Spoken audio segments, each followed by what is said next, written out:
জীবন থেকে? আদৌ কি ওরা কখনো বের হতে পারবে? প্রশ্ন রইল আমাদের শ্রুতিনাটক মোবাইল আর মোবাইলের মাধ্যমে। শ্রুতিনাটকটির রচয়িতা আমি পাপিয়া মণ্ডল, পাঠ্যাভিনয়ে সুমাইয়া সুলতানা এবং আমি। শুরু করছি আমাদের শ্রুতিনাটক মোবাইল আর মোবাইল। সুমি, এই সুমি, সুমি, উফ বাপরে, এই এক জ্বলন হয়েছে। কানে হেডফোনটা গুঁজে বসে থাকবে, মানুষ ডাকতে ডাকতে মরে গেলেও সাড়া পাবে না। এই সুমি। হ্যাঁ, কি হলো? হেডফোনটা খুললে কেন? মানে? এই মানেটা কি শুনি?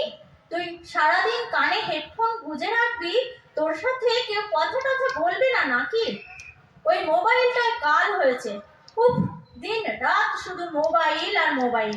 ধুর, সেই একই পাটা ক্যাসেটের মতো চাচানো। কি বলবে বলো? আমি প্রজেক্টের ব্যাপারে একটা ভিডিও দেখছি। নিকুচি করেছে তোর প্রজেক্টের।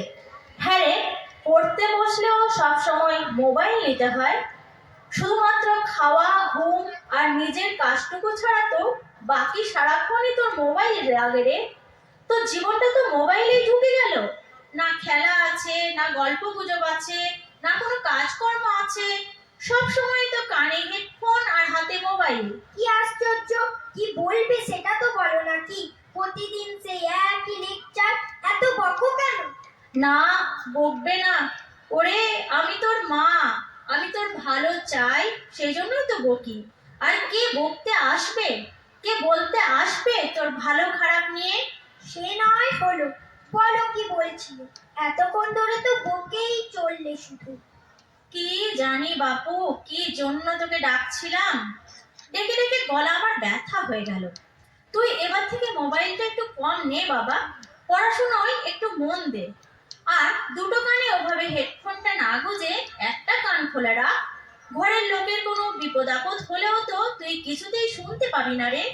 তুমি বিশ্বাস করো মা, আমি সত্যি সত্যি প্রজেক্টের কাজ করছি। আর পড়তে গেলে সত্যি সত্যি মোবাইলটা লাগে। কত কি সার্চ করতে হয় গুগলে, তুমি কি আর জানবে? হ্যাঁ, সেই তো, আমি তো গাধা, আমি কি আর জানবো। তা হ্যাঁ রে, বইয়ে কি কিছুই লেখা থাকে না? তাহলে ওই গাদা গাদা টাকা খরচ করে বইগুলো কেনা হয় কেন? মোবাইলেই পড়লে তো পারিস। দাঁড়া, আসুক তোর বাবা। খালি মুখে মুখে তর্ক, খুব লিয়াকত হয়েছিস। আহা, আবার বাবাকে কেন? তুমি তো বললে যা বলার। তোমাকে বোঝানোর ক্ষমতা আমার নেই। তুমি যা বললে তাই হবে। এবার আমার কাজটা করতে দাও। আর তুমি কি বলছিলে সেটা মনে পড়লে বলো। হ্যাঁ, আমি তো অবুঝ, আমাকে তুই বোঝাবি আর কি করে? তুই বিশাল বোঝদার হয়েছিস। থাক, ওই মোবাইলেই ঢুকে থাক, আমি চললাম রান্নাঘরে। যাও মা লক্ষ্মী আমার। উফ,